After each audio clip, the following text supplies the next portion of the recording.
Hello everyone, welcome to my channel Tansuman Classes, and today we read chapter number 7 class, and welcome to all, and the name of the chapter is Markets Around Us. So before we read this chapter, please like and subscribe my channel and press the bell icon also, so you will get more videos from my side, and next time you will get more and more videos. So let's start the next chapter, and the name of the chapter is market around us, यानी हमारे जो इर्द गिर्द around us, हमारे जो आस पास बाजार है ना, उसके बारे में आज हम डिटेल में पढ़ने वाले हैं कि भाई मार्केट होता क्या है और वास्तव में हमें मार्केट की ज़रूरत क्यों पड़ी, why we need a market.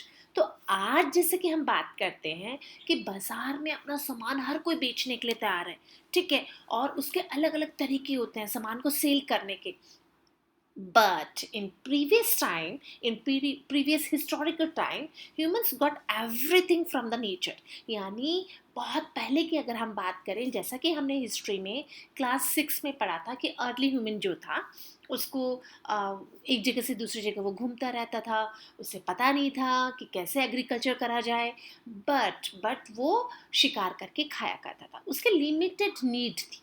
लेकिन आफ्टर सम टाइम क्या हुआ, आफ्टर समटाइम्स अब क्या हुआ, अब उन्होंने खेती करना सीख लिया, यानी जैसे जैसे उन्होंने दे ग्रो द क्रॉप्स, है ना। अब जैसे ही उसने क्रॉप्स को उगाना शुरू करा, उसकी डिमांड और बढ़ने लगी, और बढ़ने क्या लगी, अब देखिए उसने पॉट्स बनाए, उसने ज्वेलरी बनाई, ठीक है, और जैसे जैसे चीज़ों का निर्माण हुआ, जैसे जैसे चीज़ों को उसने बनाना शुरू करा, उसकी नीड और बढ़ती गई। और some creating work, some creating people also manufacture the toys, और साथ ही साथ में जैसे कि हमें घोड़ा गाड़ी हड़प्पा जो सिविलाइजेशन है वहाँ से हमें मिलती है, तो ये सब जैसे पॉट है वो मिलते हैं, ज्वेलरी मिलती है, यानी उनको ये सब कुछ बनाना आता था। अब जैसे जैसे चीज़ों का निर्माण शुरू करा तो उसको एक्सचेंज भी करने लग गए, यानी बार्टर सिस्टम जो होता था। अब बार्टर सिस्टम में क्या था, एक चीज़ दो उसके बदले वो दूसरी चीज़ दे देगा। लेकिन वहाँ पे भी एक समस्या थी कि सेलर्स को ढूंढना मुश्किल था, बायर्स को ढूंढना मुश्किल था। तो अब क्या किया, अब लोगों ने एक ऐसे जगह की उसको ज़रूरत पड़ गई, दे नीड द प्लेस जहाँ पे कि सारे लोग इकट्ठा हो, और वो जगह क्या हो सकती है, वो जगह वही है मार्केट, यानी मार्केट वो जहाँ पे सेलर्स और बायर्स अपना काम करते हैं। सेलर्स अपना सामान बेचेंगे और बायर्स वहां पे खरीदेंगे। So the in previous historical time humans got everything from the nature. They didn't have buy and sell items and product. But nowadays human can exchange item. जैसे जैसे टाइम हुआ, आदमियों ने, मानव ने, इंसानों ने चीज़ों को एक्सचेंज करना शुरू करा, but it is so tough. तो क्या हुआ, अब मार्केट का निर्माण हुआ, और market is a place where sellers and buyers meet for the purpose of sale and purchase of a product, यानी अपने सामान को खरीदने और बेचने के लिए क्या होता है, लोग इकट्ठा होते थे, ठीक है। So a producer is a person who produce, यानी प्रोड्यूसर क्या होगा, जो जिसने किस चीज़ को प्रोड्यूस किया है, जिसने किसका निर्माण किया है। और कंज्यूमर क्या होगा, खरीदने वाला, यानी जो उसको कंज्यूम करेगा, ठीक है। तो आज हम इस चैप्टर में इन्हीं सब के बारे में डीप स्टडी करने वाले हैं कि why do we need a market. तो आप सबको पता है कि मार्केट की ज़रूरत क्यों पड़ती है, बिकॉज हमारे जो सेटिस्फेक्शन होता है ना, बहुत सारी वेरियस नीड्स होती हैं, वो कहाँ पे पूरी होंगी, वो मार्केट में ही होंगी। So we can't produce all things, हम सारी चीज़ें नहीं बना सकते। So we need for our day to day life, we buy rice, pulses, tea, sugar etcetera. हमें चाय, चीनी, चावल सबकी ज़रूरत पड़ती है, और ये सब चीज़ें हम एक साथ नहीं उगा सकते। So from retail shops near our home, और हमारे नज़दीक की जो दुकानें होती हैं, हम वहाँ जाके वो चीज़ को खरीदते हैं। चलिए शुरू करते हैं। So traditionally a market has a place where sellers and buyers exchange goods for money. यानी ट्रेडिशनली अगर हम बात करें तो जैसा कि बाजार वो जगह है जहाँ पे कि क्रेता और विक्रेता अपने सामान को बदलते हैं। यानी हमने पैसा दिया और हमने सामान खरीदा। So the focus of the marketing was also about the distributing goods, service and minimizing profit। यानी भाई अब जब अपना सामान बेचेगा वो, तो उसके बदले वो कुछ प्रॉफिट भी तो लेगा, उसके बदले वो कुछ लाभ भी तो प्राप्त करेगा, वही उसकी आमदनी होगी। So the need and wants of a consumer were not studied and taken its account। This is where the modern concept of marketing different from the traditional। यानी पहले क्या होता था, सामान की अदला बदली होती थी जो कि बार्टर सिस्टम कहलाता था। लेकिन अब क्या हुआ, मार्केट में करेंसी आ गई थी। ठीक है, मार्केट में क्रेडिट पैसा आ गया था, मार्केट में प्राइस वैल्यू रख दी गई थी। इसलिए अब ट्रेडिशनल की जगह मार्केट अलग अलग तरीके से बना दिए गए और डिफरेंट मैनर्स थे उनके। effective manners is very much as a part of modern concept of marketing। according to the customers satisfaction is a key of the success। यानी अगर हम बात करें, जब तक हमारा कस्टमर यानी जो खरीदने वाला ग्राहक जो है उसको सेटिस्फेक्शन नहीं होगा, तब तक वो मार्केट सफल या मार्केट का जो बेचने वाला है उसको वो फायदा नहीं होगा। देखिए, जब तक आप मेरी किसी चीज़ की बेची गई चीज़ के द्वारा संतुष्ट नहीं होंगे तो ग्राहक खुश नहीं होगा। अगर ग्राहक खुश नहीं होगा तो वो बार बार नहीं खरीदेगा उसको। So marketing organisation compete with each other, और आपको पता है बहुत ज़्यादा कंपटीशन है। तो better customer satisfaction does win heart and increase their business। और क्या होता है, जैसे ही बिजनेस को बढ़ाना है तो सबसे पहले एक कॉन्सेप्ट सीखना पड़ेगा और वो है सेटिस्फैक्शन। यानी ग्राहक को पूर्ण संतुष्टि होनी चाहिए वो जब वो सामान खरीदता है। ठीक है, अब जैसे कि आप सबने देखा होगा ना, एक मूवी में आलू ले लो, कांदा ले लो, है ना, वो एक मार्केटिंग थी।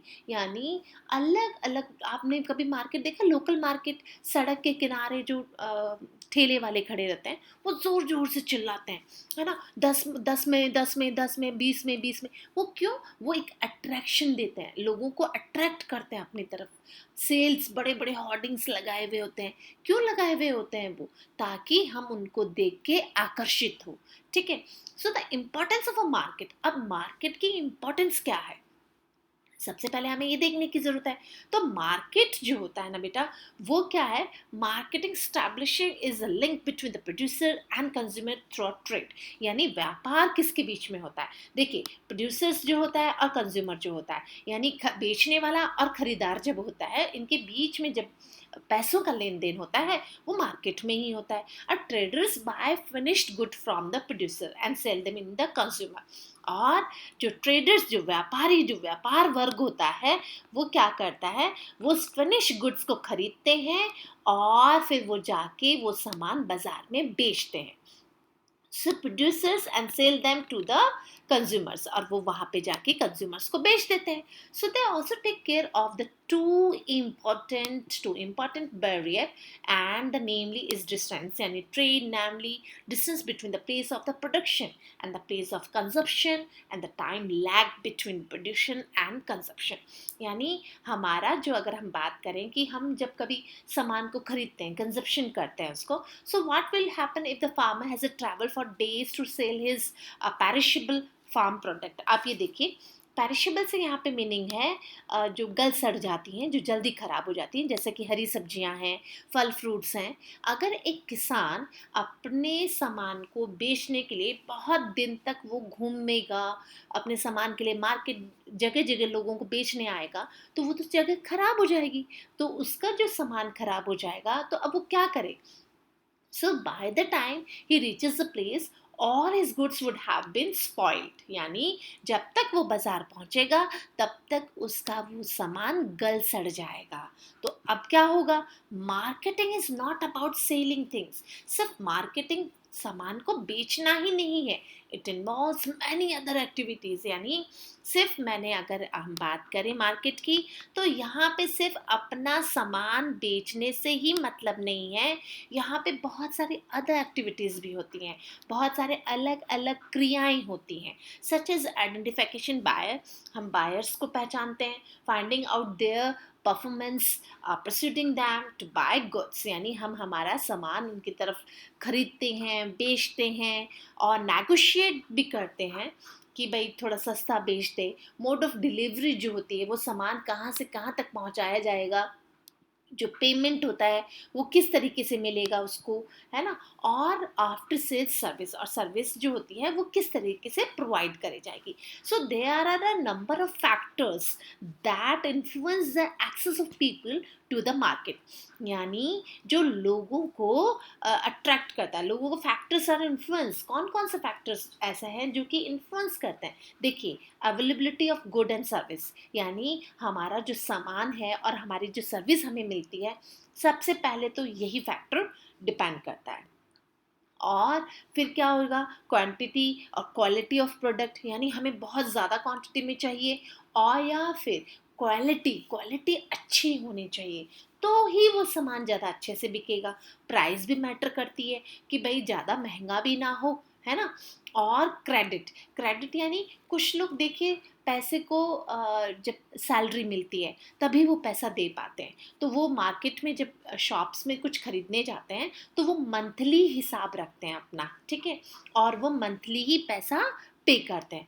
इनकम लेवल भी मैटर करती है कि देखिए कुछ लोगों की इनकम बहुत ज़्यादा होती है तो वो इजीली खरीद पाएंगे, लेकिन जो मिडिल इनकम वाले जो लोग हैं जनरली कांट अफोर्ड देम, जो कि बहुत महंगी चीज़ों को नहीं अफोर्ड कर पाते, तो वो क्या करेंगे, पर्टिकुलर इनकम ग्रुप भी कंज्यूमर्स पे जो कंज्यूमर्स होते हैं वो भी उन चीज़ों के लिए, है ना, इनके इनकम लेवल भी मैटर करता है कि उनकी कितनी तनख्वाह है, ठीक है। तो आज हम पढ़ते हैं कि मार्केट का जो होता है कि बेनिफिट क्या होता है मार्केट का। अब ये देखिए, मार्केट के बेनिफिट्स तो बहुत सारे होते हैं कि मार्केटिंग क्या होता है, improve people's standard of living by offering a wide variety of goods and service, यानी अगर मैं मार्केट में जाती हूँ तो मुझे मार्केट में सबसे पहले अगर हम बात करें तो मुझे मार्केट में मेरे हिसाब से जो गुड्स और सर्विस, जो मुझे सामान चाहिए, ठीक है, वो मुझे वैरायटी मिल जाएगी।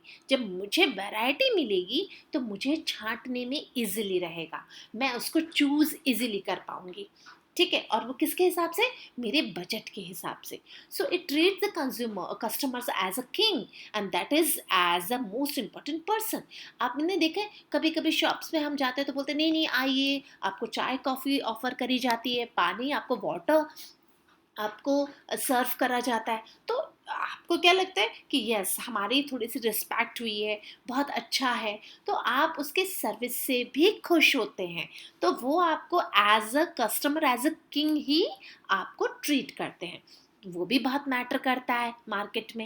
एंड लेट्स द प्रोड्यूसर्स को centres on the production activities in generate employment in the production and distribution sector. आप ये देखिए, मार्केट की वजह से क्या होता है, बहुत सारे लोगों को रोजगार भी मिलता है, ठीक है, प्रोडक्शन कंपनियों में मिलता है, डिस्ट्रीब्यूशन सेक्टर्स में मिलता है। प्रोडक्शन जब होता है, बनता है, तब भी मिलता है, और जब सामान बिकता है तो डिस्ट्रीब्यूटर सेक्टर्स जो होते हैं ना, उनमें भी लोगों को बहुत सारे रोजगार मिलते हैं।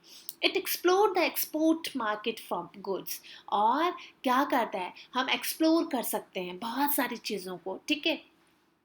It helps the developing economic sources of the country, और हमारी आर्थिक जो होता है, हमारे जो कंट्री में आर्थिक जो स्थिति होती है वो भी सुधरती है मार्केट से, ठीक है। It attempts to satisfy customers needs by designing products as per the demand of the market, और मार्केट के डिमांड के हिसाब से ही कस्टमर्स को सेटिस्फाई करना पड़ता है, ठीक है। It generate revenue to the process of the buying and selling and bring in profit, यानी रेवेन्यू, रेवेन्यू यानी टैक्स। अब आप ये देखिए कि इससे टैक्स भी जनरेट होता है, जब खरीदते हैं तब भी और जब बेचते हैं तब भी, तो इससे गवर्नमेंट को भी प्रॉफिट होता है। It makes large scale production of goods possible, which is very cost effective and channels of distribution। अब हम बात करते हैं कि जो सामान है वो मार्केट में जो बिकता है, ठीक है, वो बहुत सारी चीज़ों पे डिपेंड करता है। अब वो चैनल्स ऑफ डिस्ट्रीब्यूशन क्या है, यानी कोई भी सामान जब बिकता है, जब बनता है, तो वो कहाँ कहाँ से घूम घूम के हमारे तक पहुँचता है, डायरेक्ट तो फैक्ट्री से हमारे पास आ नहीं गया, तो there are the many ways of distribution, यानी उसका डिस्ट्रीब्यूशन यानी जो बांटने का जो तरीका है, मार्केट तक वो कौन से प्रोसेस से पहुंचता है, इसमें हम अलग अलग चैनल्स के बारे में रीड करेंगे। There are two broad categories, अगर हम बात करें तो दो कैटेगरीज हैं। एक तो डायरेक्ट चैनल होता है जिससे कि हम डायरेक्ट खरीद लेते हैं, और एक होता है इनडायरेक्ट चैनल जिससे कि हमें घूम फिर के वो हमारे तक आता है। तो डायरेक्ट चैनल की अगर हम बात करते हैं तो there is no middle man, यानी between the producer and consumer, यानी अगर डायरेक्ट यानी प्रत्यक्ष रूप से वो सामान हमारे पास आ रहा है, that means it is direct, यानी उसमें मिडल मैन यानी जो बिचौलिया होता है, जो दलाल होता है, उसका कोई भी हाथ नहीं होता, यानी मिडल मैन इसमें होता ही नहीं है। When the producer sells the goods directly to the consumer, it is example of the direct channel and no middleman is present between the producer and consumer, यानी middleman का इसमें कोई रोल नहीं होता। और ये दो तरीके से काम करता है, ट्रेवलिंग सेल पर्सन यानी जो सेल्स पर्सन होता है ट्रैवलिंग वाले, and through retail shops of the showroom. ठीक है, the producers employ salespersons to the contact to the potential buyers. You must have seen salesperson coming to you doorsteps, हमारे घर के सामने देखा है, अब डोर बेल बजा के लोग डोर टू डोर फैक्ट्री से सामान डायरेक्ट उनके सेल्समैन आते हैं और वो हमें सामान देते हैं और प्रस्यूट करते हैं मदर्स टू बाय प्रोडक्ट, और वो उनको खरीदने के लिए हमें प्रोत्साहित करते हैं, हमें आग्रह करते हैं। From them, from the direct selling, and the salesperson tell the customers about the special features of the product and how to use it, और उस सामान के बारे में डिटेल में वो हमें बताते हैं कि आपको कैसे यूज करना है and what is the benefit to use it. So the producers themselves may also set up retail shops, और प्रोड्यूसर्स खुद की रिटेल शॉप्स भी, शोरूम्स भी करके रखते हैं, जैसा कि you must have been seen factory outlet, यानी डायरेक्ट फैक्ट्री आउटलेट से जो शोरूम आपने देखा होगा ना, फैक्ट्री आउटलेट लिखे हुए रहते हैं शोरूम्स पे, यानी वो डायरेक्ट फैक्ट्री से आते हैं। उसमें showroom set up by the companies only, यानी कंपनियों के द्वारा डायरेक्ट वो शोरूम्स बनाए जाते हैं। फॉर एग्जाम्पल जैसा कि बाटा है, अब बाटा शूज़ अगर आप खरीदते हैं शोरूम से, तो वो बाटा शोरूम में डायरेक्ट फैक्ट्री से सामान आया है। मारुति ऑटोमोबाइल है, मैकडोनल्ड्स हैं, and Raymonds etcetera, these are the example of direct distribution. ठीक है, अब आपको हम बताते हैं इनडायरेक्ट, यानी अप्रत्यक्ष रूप से, यानी वो घूम फिर के हमारे पास तक आएगा। कैसे? When the producer sells their product, their goods to the consumers throughout middleman, यानी बिचौलिए का यहाँ पे हाथ होता है, and they can be 4 types, और वो 4 तरीके से अपना रोल प्ले करता है, यानी प्रमुख 4 लोग जो होते हैं ना वो इसमें इन्वॉल्व होते हैं।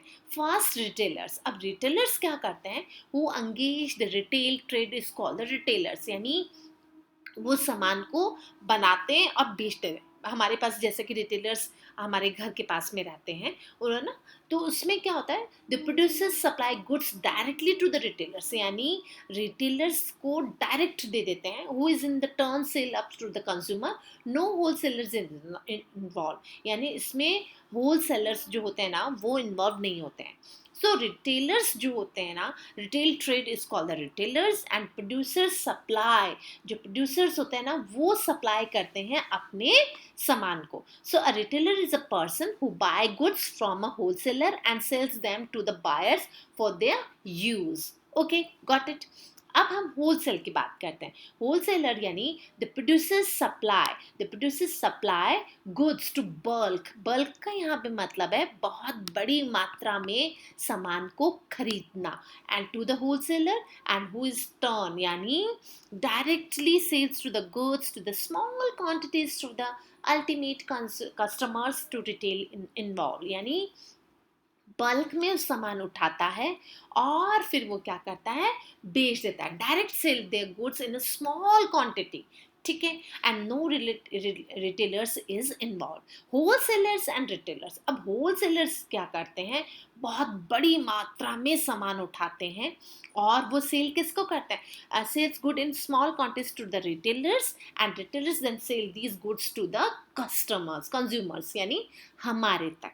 So the wholesalers and retailers, the producers supply goods, producers supply करते हैं बल्क में, किसको, टू द होलसेलर्स को, यानी प्रोड्यूसर्स ने बहुत बड़ी मात्रा में होलसेलर्स को सामान दिया and who sells good in small quantity to the retailers, और वो होलसेलर्स रिटेलर्स को बेचेंगे और रिटेलर्स से फिर हम जाकर खरीदेंगे।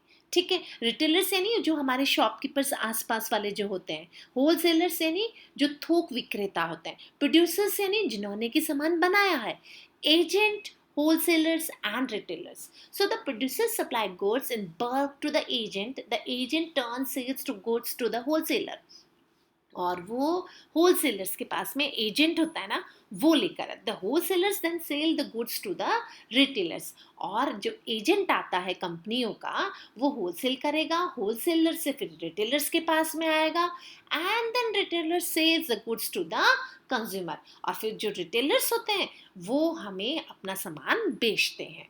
सो टाइप ऑफ ट्रेड, यानी ट्रेड किस किस तरीके से होता है, एक तो इंटरनल ट्रेड होता है और एक होम ट्रेड होता है। ये किस तरीके से, एक ही बात है दोनों, buying and selling of goods and service with in a country is called the internal trade, और होम ट्रेड यानी गृह व्यापार, इंटरनल यानी अंदर की तरफ, यानी घर में ही व्यापार यानी देश के अंदर व्यापार, include to form of marketing namely wholesale and retailers. अब होलसेल मार्केटिंग जो होती है ना, उसमें क्या होता है, buying goods in a bulk, यानी बहुत बड़ी मात्रा में मैन्युफैक्चरर एंड एजेंट से वो सामान खरीदते हैं, फिर वो सामान रिटेलर्स को बेचते हैं और फिर रिटेलर्स हमें वो सामान देते हैं। ठीक है, so those who are engage in a wholesale trade are called the wholesalers, और होलसेलर्स जो होते हैं जिसमें कि ये शामिल होते हैं उनको हमने थोक विक्रेता बोल दिया, थोक क्रेता जो है ना, जो बहुत बड़ी मात्रा में सामान को खरीदते हैं। They do not sell product directly to the consumer, अब वो हमारे तक हमें एक एक पीस नहीं बेचते हैं, वो एक बहुत बड़ी मात्रा में सामान बेचते हैं दुकान वालों को। ठीक है, so wholesalers are mainly involved in buying, storing and supplying goods. He may also extend credit facilities. अब यहाँ पे अगर हम बात करें क्रेडिट फैसिलिटीज, यानी यहाँ पे क्रेडिट कार्ड वाला नहीं है, हाँ एक तरीके से वही समझ लीजिए, यानी पैसे को बहुत बड़ी मात्रा में क्रेडिट होना, क्रेडिट फैसिलिटीज यानी the retailers undertaking activities like advertising, sales promotion, and the wholesalers also bears the risk to lose due to the spoilage or a damage of goods, change in demand, price fluctuation जो इसमें आता है, fluctuations जो आती हैं, तो fluctuations किस तरीके से, यानी कीमत में ऊंच नीच हो जाना, सामान डैमेज हो जाना, डिमांड लोगों की कम हो जाना, या कोई स्पॉइल हो जाना, ये सब रिस्क कौन लेगा, ये सब रिस्क लेगा एक होलसेलर। ठीक है, एक दुकान वाला वो नहीं ले सकता रिस्क, वो एक थोक विक्रेता ही ले सकता है। So wholesalers act as a two way channels में काम करता है प्रोड्यूसर और रिटेलर्स, यानी ये दो तरीके से काम कर सकता है, या तो ये प्रोड्यूसर के रूप में भी काम कर सकता है और या फिर ये रिटेलर्स के रूप में भी। अब इसमें चेंजिंग मार्केट जो ट्रेंड होता है वो किस तरीके से होता है, आपने देखा, they passes the information to the producers regarding to the consumption, the new production and the price change, यानी कभी भी आपने देखा चीज़ों को कीमत बढ़ती रहती है, कीमत कम होती रहती है। So the producers can accordingly change their production pattern to suit the market, यानी मार्केट के हिसाब से वो अपनी कीमत को लगाता है, अपने सामान की कीमत को लगाता है, उसकी मांग कितनी है।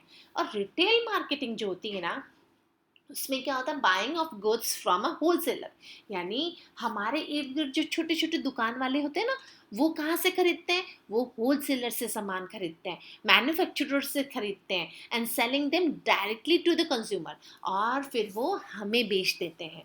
So the generally deal in a variety of items. अच्छा, होलसेलर्स के पास में जितनी रिटेलर्स के पास वैरायटी होती है ना, उतनी होलसेलर्स के पास में नहीं होती है, क्योंकि वो तो एक ही सामान को बहुत बड़ी मात्रा में बेचता है। लेकिन रिटेलर्स जो होते हैं ना, उनके पास बहुत सारी वैरायटी मिल जाती है। हम कुछ भी दुकान पे लेने जाते हैं ना, हमें सब कुछ मिलेगा वहाँ पे। So they do not have direct links with manufacturer. यहाँ पे रिटेलर से मैन्युफैक्चरर जो होता है, जो प्रोडक्ट को बेच बनाता है, जो purchase product from the wholesale, यानी जो रिटेलर्स होता है ना, वो यहाँ पे प्रोड्यूसर से नहीं मिलता है, वो यहाँ पे मैन्युफैक्चरर से नहीं मिलता है, वो यहाँ पे मिलता है डायरेक्ट। अगर हम बात करें तो वो मिलता है होलसेलर से। यानी रिटेलर्स का डायरेक्ट लिंक किससे नहीं होता, उसका डायरेक्ट लिंक प्रोड्यूसर से नहीं होता। ठीक है, तो वो retailers may at this time extend credit facilities to the customers in case of the television, washing machine and such other items। यानी अगर हमें कोई बहुत बड़ी चीज़ खरीदनी है, हमारे पास पैसा नहीं है, तो आजकल तो क्रेडिट पे भी, यानी credit means it means a loan, एक तरीके से लोन मानिए आप। So there are the customers who purchase grocery in cash. कुछ लोग होते हैं जो कैश में खरीदते हैं, बट कुछ लोगों के पास में कैश नहीं होता है, तो वो मंथली भी पे कर देते हैं। So the retailers engage salespersons to assist customers in buying. Some retailers are now switching off the self service, where the customers have directly go and pick up the item। जैसा कि हम जाते हैं मार्केट में और directly pick कर देते हैं मॉल से। ठीक है, Have you ever noticed the same product being sold by the different price in different places? आपने देखा है एक ही सामान की कीमत जगह जगह अलग अलग होती है। यस, मैंने तो देखा है। ठीक है, जितनी बड़ी मॉल में जाओगे ना, वो सामान आपको उतना ही महंगा मिलेगा, मुझे ऐसा लगता है, क्योंकि वो अपने उन चीज़ों का, अपने लाइट है, अपना एसी है, उनका भी तो कॉस्टिंग लगाते हैं, है ना। और वही चीज़ अगर आप लोकल मार्केट से खरीदते हैं, तो माइट भी शायद वो आपको थोड़ा कम रेट में आ जाए। So this is because some retailers offer discounts in certain product, other offers additional service like credit facilities भी देते हैं, कुछ गिफ्ट भी देते हैं आपको कंपनियां, ताकि आप उनकी तरफ अट्रैक्ट हो। होम डिलीवरी भी देते हैं, ताकि आपको घर बैठे वो सामान मिल जाए, और नई नई टेक्निक्स के द्वारा वो अपनी सेल्स को प्रमोट करते हैं। अब आप ये देखिए, प्राइसिंग जो होती है ना किसी भी चीज़ की, उसमें दो तरीके से होती है। देखिए, एक तो फिक्स होती है, फिक्स वर्सेस फ्लैक्सिबल प्राइसिंग। यानी आप अगर मार्केट में जाते हैं, तो आपने देखा है, आप अगर बड़े बड़े शोरूम में जाते हैं तो वहाँ पे फिक्स प्राइस होगा, यानी नो बार्गेनिंग।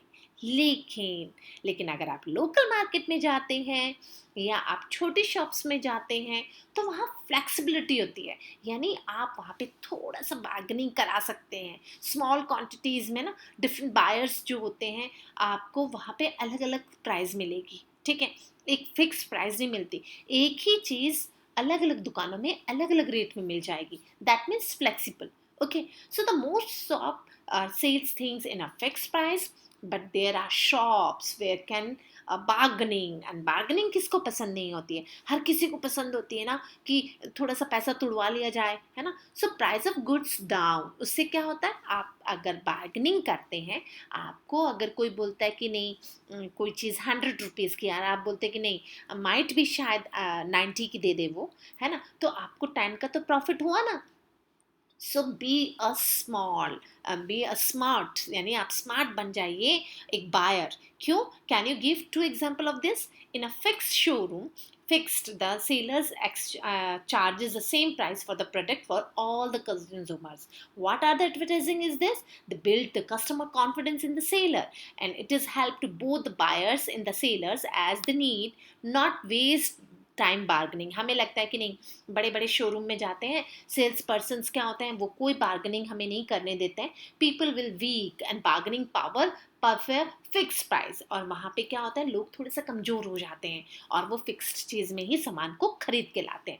लेकिन अगर in other cases flexible prices होती हैं, seller sell similar quantities but buyer at the different price, यानी अलग अलग प्राइस बायर से ली जाती है। So final price is determined by bargaining, यानी सामान की कीमत को तुड़वाना, पैसे थोड़ा सा तुड़वा लेते हैं ना, तो एक अलग ही खुशी होती है।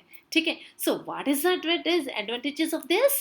People with good bargaining power can gain from this practice. और बार्गेनिंग जो होती है ना, वो यहीं से सीखते हैं हम, कहाँ से? मार्केट से। यानी मार्केट से ही आपको बार्गेनिंग करनी सीखनी चाहिए, ताकि आपको सेम चीज़ आपको कम में भी मिल सकती है। और ये हमें कहाँ से देखने के लिए मिलता है? ये हमें मार्केट से देखने के लिए मिलता है। So thanks for watching this video and like and subscribe my channel. Thank you.